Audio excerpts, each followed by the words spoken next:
first of all, Donya, it's so good to be with you. I've been looking forward to this conversation, for a few weeks. This is episode 2.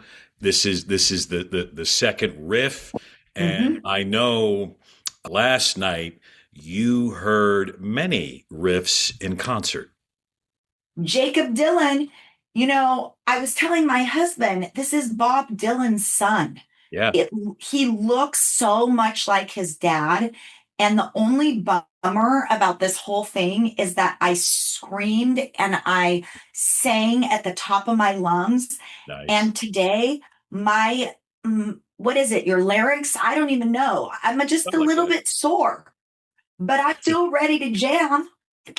Let's do it. I mean, sometimes We got to get with the program here. we got to keep it moving and grooving. So like think about this: the Beatles, their famous cover of "Twist and Shout." You know that, right? Yes, the Um, best, the the best. best. John Lennon, when he sang lead on that song, he had a really heavy cold, and his throat was shot. They recorded that whole album in a 12-hour period, and they kept saving that song for last because that's where there's a lot of screaming and shout. It's twist and shout, right? Yes, So yes. he's literally screaming and singing for dear life on the track that we all know and love because his voice is so hoarse and he's afraid he's going to lose his voice. That's called strategy, major Yes. strategy. I love Yes. it. I love Yes. it. So, as what we did in the first episode was we, explained that we're going to be doing some dedications. We're taking your requests. This time is really built around what is being requested and ultimately being resonated with us as acting and practicing leaders. And in true form, as Sean and I were talking about, hey, where are we going to go? Because even though none of this is scripted, there has to be a little bit of pre planning just to say, like, okay, like when we talk about requests or content, like, let's get on the same page. And because he and I are brother sister, it was like this automatic bingo. It took very little back and forth. In fact, I don't even think there was any back and forth No. because Sean sends me a recent article that he wrote about Artemis II and some things that are like really resonated with him, which we're going to get into very quickly in this episode. But what I said was, hey, how about if we talk about that? Yeah. Because throughout the last month or so, I've been drawn to images, thoughts, reels about Artemis.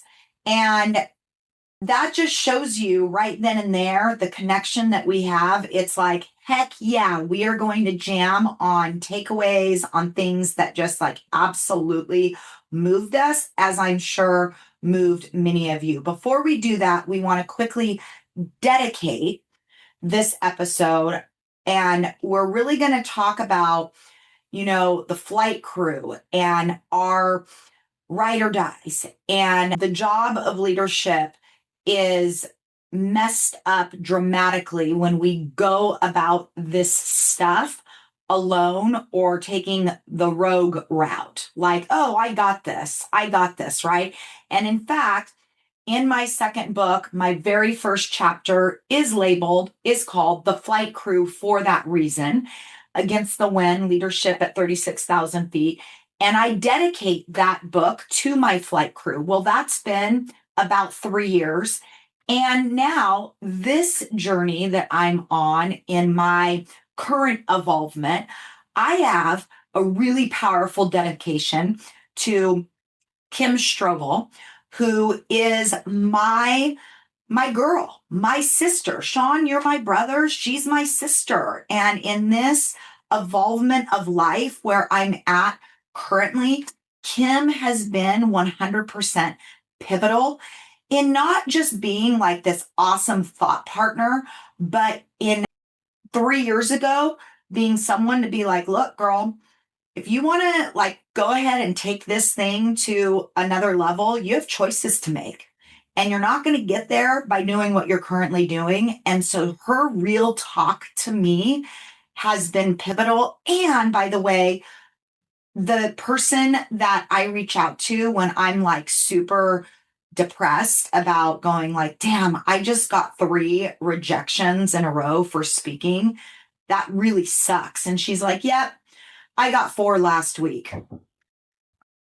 So that, right, these are the people that we need that are like there for us in not just the highs that we have to celebrate and thank, but the real talk in the struggles. So, Kim, girl, sister, cheers. This episode is for you. And Sean, I can't wait to hear who you're dedicating yours to. Oh, well, man, that's a tough one to follow because Kim is somebody who is so inspiring and upbeat and definitely real. And I interviewed her on one of my other podcast projects a couple of years ago, and it was just such a delightful conversation, right? And so I totally get what you're saying about her being that ride or die crew member.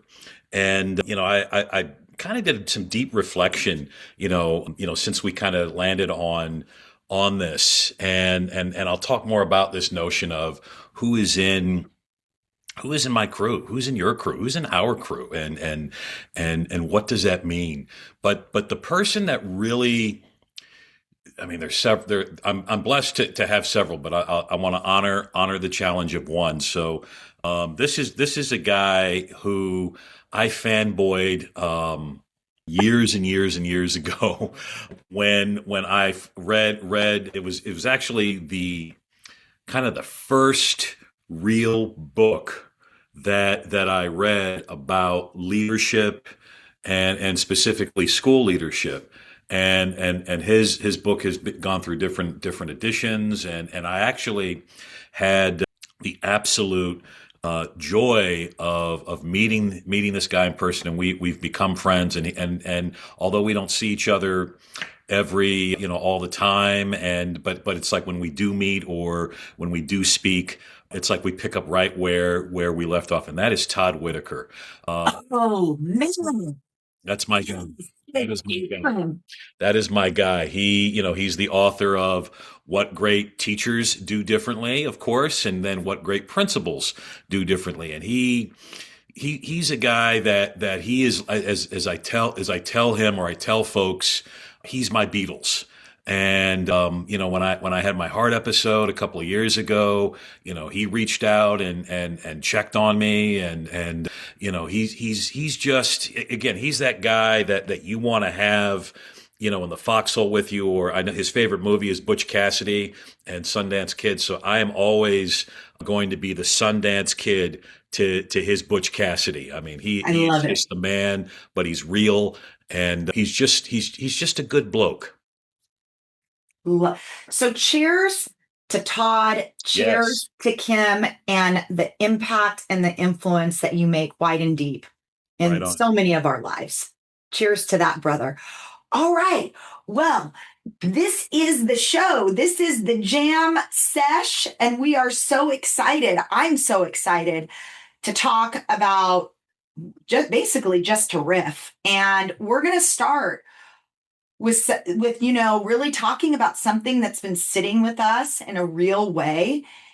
And the images, the mission, Artemis II, right? It filled social media. Yes. And for Sean and I, and this, dynamic that we have, it's like we don't just look at images or reels or interviews at face value. It's like we just go so much deeper, and we make connections, and we line so much of it, all of it, to leadership. And it's too good to not talk about. And that's why I was so excited to join this, our jam sesh today, because I discovered as I was looking at so much of what was coming out of that mission, things that I had suppressed for a while that I haven't talked about. And I'm like, why haven't I talked about? Why haven't I shared about it? So we're gonna dive right in there. But Sean, I want you to start. I want you to kick us off with really what stood out to you as we riff, as we jam, and I can't wait to hear. Man, I'm so excited to jam with you on this, sister. I tell you, I will be turning 56 next month, and I know this. You've got a milestone birthday coming up, and you and I, kind of are very much products of the 70s and the 80s, and Yep. I remember growing up loving space and space exploration. I remember when Star Wars first came out. I remember, Skylab, the first space station, and, whether, when it was going to, crash into Earth, all those things. And I remember, following the space shuttle and the Columbia, and watching, the unfortunate, and that's just such an understatement. There's just no words for the Totally. tragedy that was tragic. Yeah. That was Challenger in 1986. Mhm. So I'm a space geek. One of my first administrative out of state field trips. In fact, I think no, yeah, it was. It was my very first out of state field trip as an administrator was space camp, in Alabama, and I just geeked out. And there is something. FYI, remember the movie Space Camp Oh my in God, the yeah, Leah 80s? Thompson. I watched that over and over and over again. Same, man. And I wanted to be that guy, with the kids and that great. Oh man, deep cut, impressive, sister, impressive. Yeah, I was like, dude, that movie was solid in our childhood. I watched that over and over. Keep That's so going. I funny, just man. had to Yeah, insert that was that. like an HBO, Oh, totally. Totally. it was just on all the time. Man, you know what? We got to track that down. I got to track that film down. It's got to be Yeah, streaming someplace. We need to find that somewhere. out. That is Somewhere. such a great fun movie. Yeah. But anyway, this and really, the notion of space exploration, yeah, landing on the moon and all these things. And again, you mentioned connection.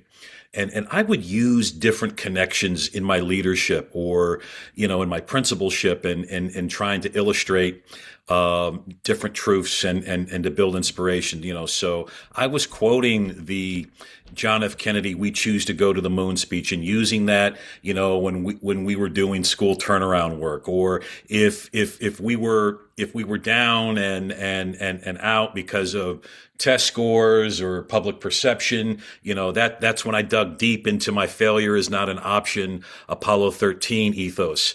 And then personally, and as a person of faith, the Apollo 8 mission is something, which really resonates with me because that was the first time that a human being saw the Earth rise. And that's when those three astronauts on Christmas Eve on live television read the first few verses of Genesis.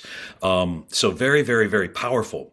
And to see these four individuals in Artemis II was so captivating to me and was so inspiring to me. And what I landed on, or what I'm still landing on, is, yes, the mission was a success, right?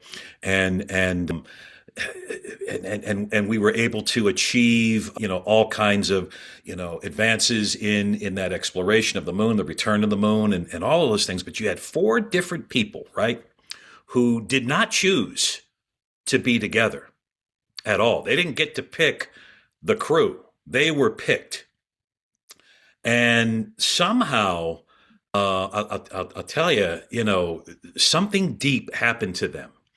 I don't know yet. I can't figure it out yet, but I guess I'm thinking about the images of them when they returned.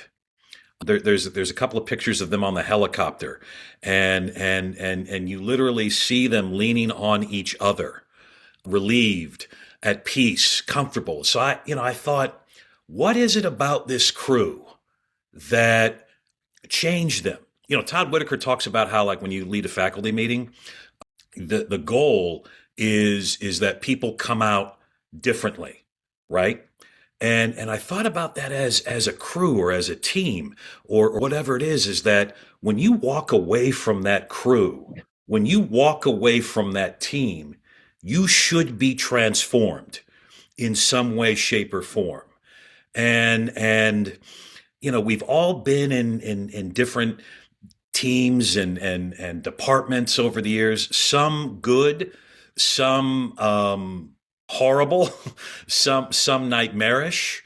But again, it's rare that you get to pick your own crew, right? And sometimes that doesn't work either when you do. But what was it about these four, and what is it about this notion of a crew and a crew mindset that we can take and build upon? I mean, I can riff and ramble all day on this, Donya. I love it. I absolutely love it. And so, oh my gosh, this is what makes this brother sister riff jam session so real, is that we didn't rehearse any of this, and we're just rolling with what's on our heart. And in my perspective, I'm going to zoom way out. And yes, I thought all the time about how is it that Victor, Christina, the four astronauts, they are experiencing something that is going to change their life forever, and the bond that they will have forever is undeniable. Where I resonated when I was seeing images and just absolutely captivated was about their perception of us. Yes. Okay. Yes. Go so there. They're out there. They're out there. And I think if we were to interview them, they may bring this up, because I heard Christina talk about, we are one Earth. We choose Earth. Yeah. And we are so small, and yet each of us individually are so small. And yet, when we zoom out, we are all together. Yeah. And we screw up this place. We have the decisions and choices to make things great or to make things awful. And we have that power, because we're not going to talk about aliens and other life forms and whatever. We're talking about what we know, which is Earth, right? And I kept resonating and going, oh my gosh, they're saying, we see you. Yes. And all we want is to be back with you. Yes. Yes. And so we, as the people, okay, that we don't get to choose who we run into on Saturday morning or this, but yet we have so many choices how we are going to make this Earth a great place, a bad place, whatever. And that brings me to faith. Yeah. You talked about it. You touched on it briefly. We have been taught and conditioned in formalized schooling and in leadership that we leave that separate. Yes. And that's not great with me anymore. Agreed. Because and I can't remember the astronaut's name right now who came back, and you'll know, is it Reed? And he said, he said, he brought up God, and he's like, I'm not a religious person, but we're going to talk about this. And Victor said, I am a religious person. Bam. Faith. We say we shouldn't be talking about God, Jesus, religion, whatever. And I understand that. And that's because in leadership, we serve all. We don't just serve one. And there's some ways that when we talk about things, we can isolate certain groups. Yeah. However, when we look at those images from Artemis and their mission, it's not possible without us acknowledging that, number one, God is real, but number two, the amount of faith that you have to have, not only in God, but in each other, in Yes. human life, in the engineers, in the the traffic controller, whatever. Mhm.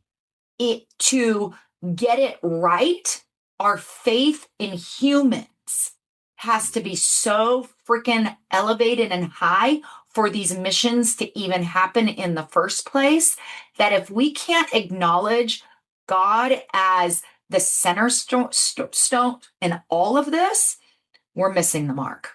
That's where I'm at. No, gosh, that's so beautiful, Donya, because I'm getting chills, so I want to go, I want to continue to go there. Mm-hmm. Um, Mm-hmm. you know, we, the thing about Artemis that I think was so powerful was that it provided entry points for the normalization of the conversation you and I are having right now. Mm-hmm. You cannot deny the whatever faith that you've got, okay, and but you cannot deny, the God's hand in all of this. You can't, and the notion of this kind of experience, this collective experience that not only the four of them had out there, right? And you and I were not in the Orion. We weren't in the capsule or anything like that, but we were with them. And something that Christina, Cox said about we are all a crew, looking at Earth, like Earth is one big crew, and Yes. yes, Yes. and there are no borders, when you look at Earth, there's no judgment, and in many ways, we're kind of seeing, if I may, what God sees when he's Oh my gosh. looking Yes. at Earth. Yes. Now we, and again, there's so much about divinity and theology that our humanity cannot comprehend or put into words, but we got a glimpse of what God sees, through their eyes. I mean, there's so much to unload there and unpack. And I really believe, we, and you and I have been there. We have read all of the classic tomes on team building. We've done you and I have done all the icebreakers and all of the, yeah, I don't want to call out any books or anything, because I'm not disparaging any of that. But the one thing that I think that Artemis did for me in terms of this kind of zoom out, and looking at Earth, is we've got to zoom out and not only look at, how do we now redefine team? How do we redefine crew? But we've got to look within ourselves as well. And I've been through kind of a liminal season for the last couple of years, a little bit about it. And, I'm feeling sorry for myself, going, well, I don't have my old band anymore. And I'm with these folks that I don't want to be with, or didn't choose to be with me. I didn't hire them. They didn't choose me, or what have you. But I think some of that too, I was failing to zoom out. Yeah. and, Yeah. and to look at a bigger picture. And it's almost like, for those leaders that are tuning in, I would suggest and recommend, next meeting you have, don't have it in a room someplace. Have it outside the building and stand about 500 yards or whatever it is. And all right, what is it that brings us to this place, this building, this school, this company, this organization? We all share this space. We share this building. Now, we all come at it from different perspectives, right? Donya, you may take the interstate or the freeway. Sean may take a train, but we're all ending up in the same place together for a finite period of time. What is it that brings us to this place? Where can we find that common ground? Where can we find, and it may be, well, I gotta work here because I got to put food on the table. Okay, well, let's keep going. What's bringing us here? Let's find that space that we can share and define together. And I think that's the biggest lesson from the Artemis II crew is, all right, y'all, this is our home. This is our one planet. We are all one crew. And, Yes. and, and we got to figure out where we stand together because we're all that we've got. We're all that we And have. this mindset that leadership is only happening in the workplace, right, is very detrimental to us because when we zoom out, right, it is the moments, it is the interactions that we're having outside of the building, Yes. outside of the workplace that are actually shaping and forming new ideas, innovation, creativity, you name it. And, I just have to say that, and I'm guilty of this too, we get so tunnel vision in our industry, right? Yes. In Yes, we do. our sector. And I don't care what it is. If it's healthcare, if it's public ed, if it's food and beverage, it doesn't matter. It's like we become so tunnel vision, like we're the only people that exist. We're the only industry that exists because this is our frame of reference. It's almost like this is how we have been indoctrinated and born into this industry, right? Mm. And yet, when we look at Earth, when we look at Earth, there are no industries specific. There are no, right, sectors. Yeah. There are no, like you said, division or boundaries. We're all here. We're all Yes. here. And yet we complicate this so much. We do this. We do this. And I'm so done, Sean, with, and I see this all the time with people who are like, I'm all about love. I'm all about forgiveness and no judgment and whatever. And yet they're the first ones to post on social media, hatred or criticism that is really rude about certain people in certain groups. It's like you can't have it both ways. Yes, we can have strong opinions and we can talk about the division and whatever things we don't like. That's healthy disagreement. I love it. But also, we have to self check, heart check ourselves and say, how am I contributing to a place that is bringing this crew on earth together, the 100% of us, versus just looking tunnel vision and going, well, I'm only responsible for my home, for my family, for my school, for my district, for my building, right? And that to me is such the powerful takeaway of this mission. Mm. That is powerful, and the other thing too that the four astronauts, they did not really share, and I'm sure they in some sort of debrief along the way, but they didn't say, hey, they didn't give the analysis of the craters that they saw, right? They didn't talk about the trajectory of or the telemetry of the space. Here I'm being a space geek, but Yeah. they talked about the awe and the wonder that they experienced, and in many cases the spiritual epiphany that they had. But I also think that the conditions in the team, and that's where I want to like unpack that and hang out with these guys and Oh, dude.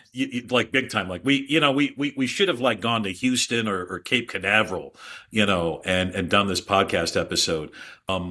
But Well, you made that suggestion when you were did texting me. You're like, we should podcast from NASA. And I was like, dude, with like 12 U's inserted in there because, yes, I just don't know how to make that happen. We're gonna figure it out. We're gonna figure it out. We're gonna manifest this dream. It's gonna happen, man.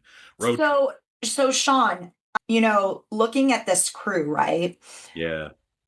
So we have 3 men, we have 1 woman, Yeah. and we're going to keep jamming. And this Yeah. is going to get us to Good our seg. next riff, right?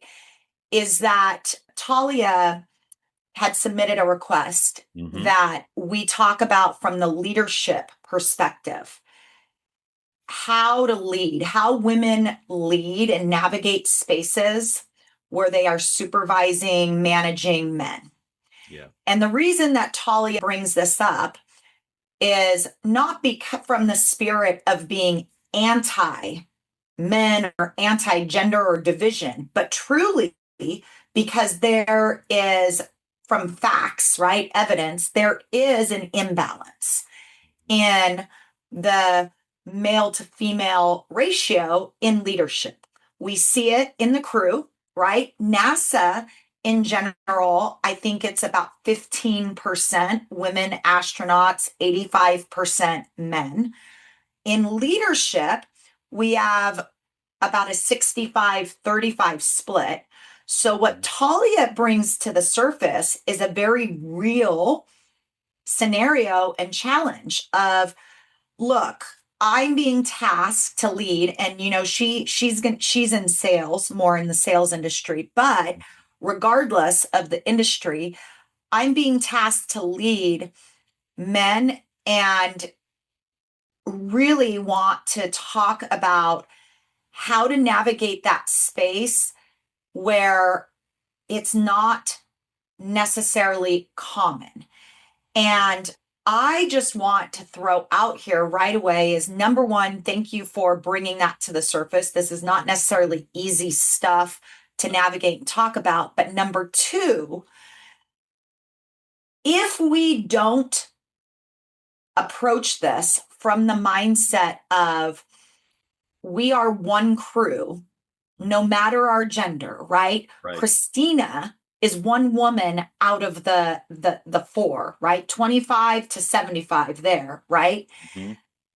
If we don't, from the base camp level, like the foundation, the concrete level, recognize and say, women have a place, have a seat in the leadership role, we're never, as a crew on earth, going to be able to give the respect and the mindset that that person is worth the role. And the reason that I say that is because I run into people. And in fact, I worked in a place where someone flat out said to me, I want the next superintendent to not be a woman. I want the superintendent to be a man. I feel way more comfortable. And this came from a woman herself. Wow. We have mindset from women who, I've for heard that. whatever reason, have more faith that the leader helm is from a man, because in tradition, right? That might be the images of power, of credibility, of whatever. And so when we're talking about crews and leading, women are challenged with having to prove themselves, having to take a lot more time to build trust and credibility. And we call it unfair, but it is what it is. And so, what I say to the women out there that are tasked with doing this is, you are signing up for having to compete with a mindset that may not be accepting of you in that role. Number one, we can't change that. Number two, if you're up for the challenge, rock it.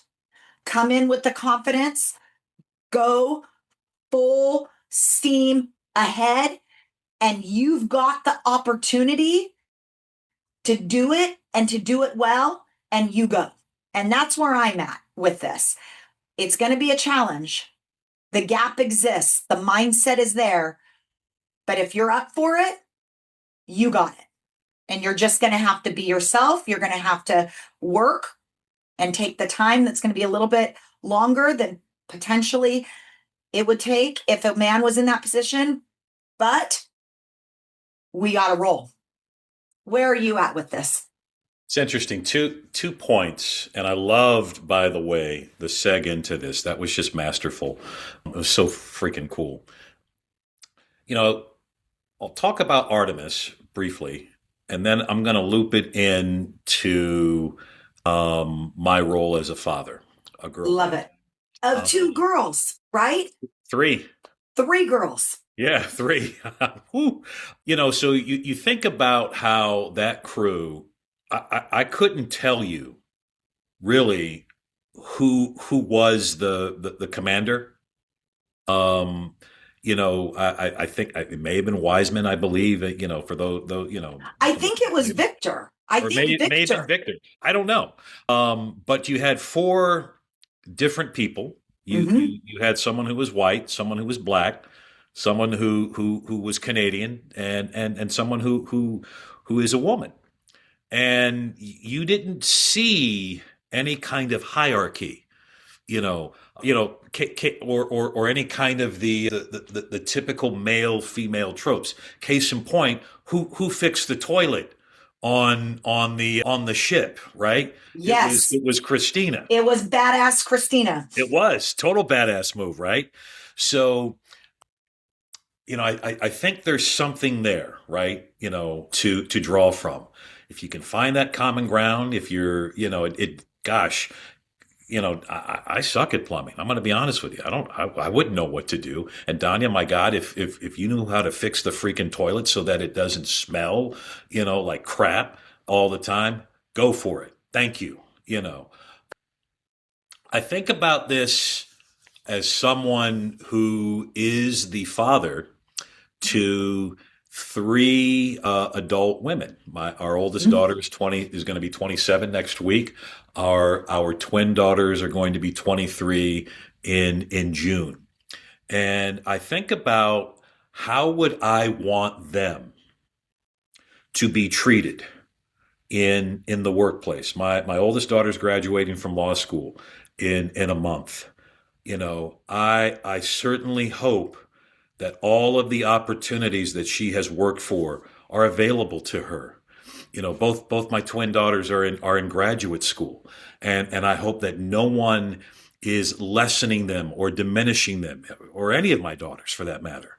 Right? I hope that they are not subjected to any kind of misogyny or anything like that. My wife and I, the way that we raised them is we emphasized their strength, and that it was okay to be strong and vulnerable when needed to be. We wanted them to be happy in their strength, and to be happy and to feel supported in their vulnerability.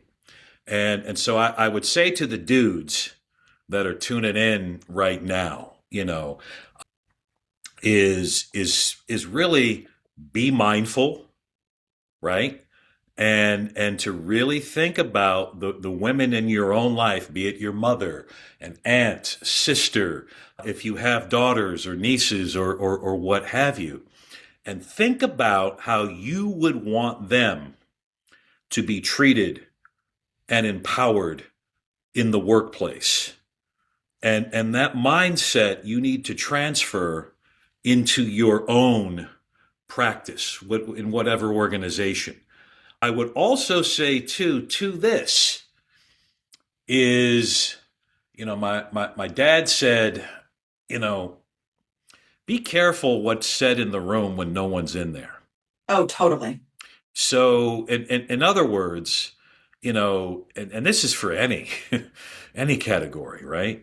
So if I'm in a room with a bunch of guys, and Donya is the only woman in that room. Okay, we got to let's put ourselves in her shoes. Let's think about that one time where we felt like we were the only one of whatever category or whatever group, and how intimidating that may feel. And then also think about what is said and what is done when Donya leaves the room. you know and if something is said or done regarding Donya's role as a woman, would you want somebody talking about your sister that way, or your mother, or your wife, or Yeah, or your daughter that way? And of course not. But then, are you willing to take the courage, to speak out, to speak up? And I'll tell you, some days I did, some days I didn't.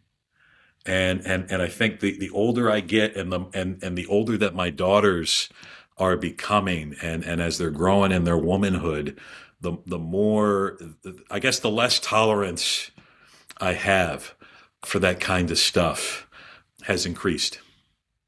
totally. Absolutely. I'm right there with you, brother. And at the end of the day, I wish this didn't have to be so damn complicated, Yeah, it right? is. Right. I wish that as we're looking at Earth and our crew Hmm. of humans, that it didn't have to be so complicated that we're even having to talk about how to navigate situations when women are tasked with leading men, right? Because is that what God sees? Is that what we really see from out there in outer space? I don't think it should be this complicated. However, we have made it divisive. We have made it sometimes unbearable. And so we have the ability to fix it Yeah. with one conversation at a time, one interaction, one choice. Exactly what you're saying about being insanely mindful of behaviors, right?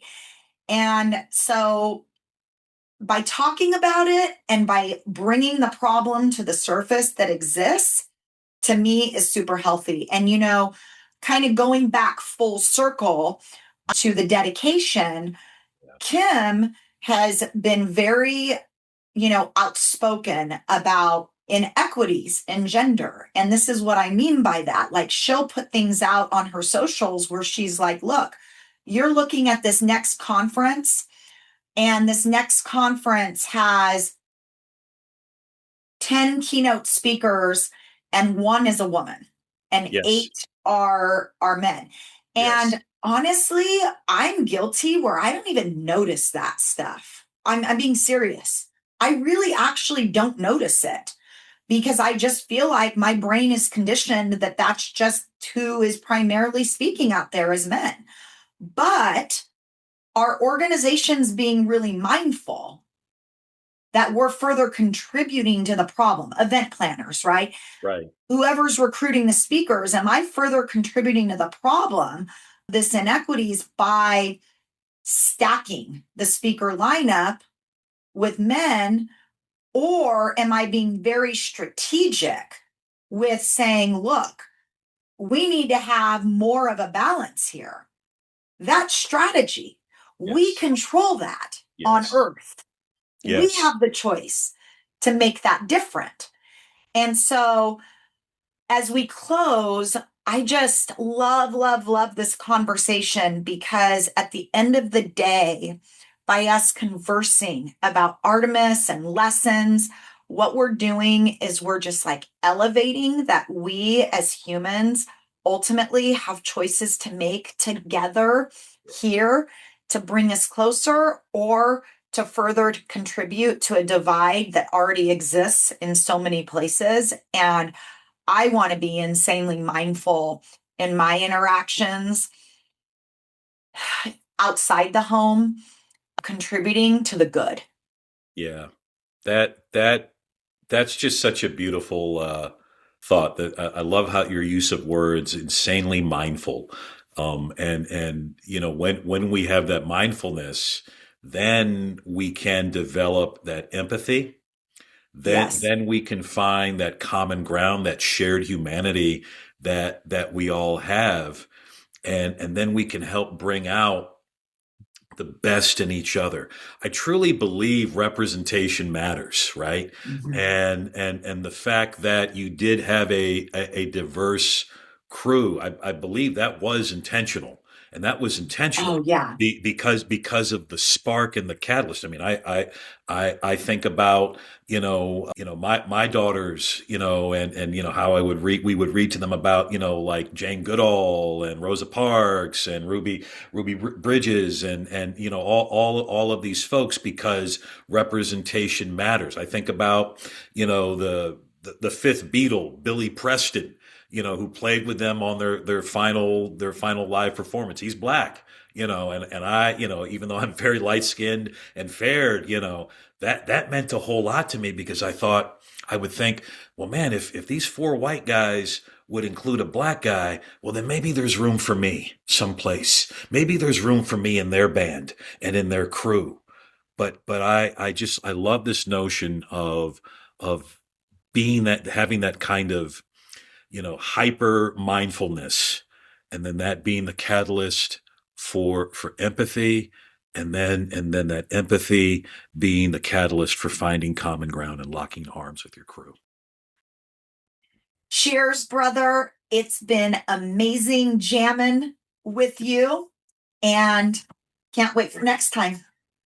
Likewise, sister. I just love jamming with you, and I love our conversations. And as I would say in closing, for those folks that are tuning in, even though it's a brother sister dynamic here on Real Riffs, I'll steal a little bit from Christina Koch, astronaut. You are the third member of the band here. You're the third member of our crew.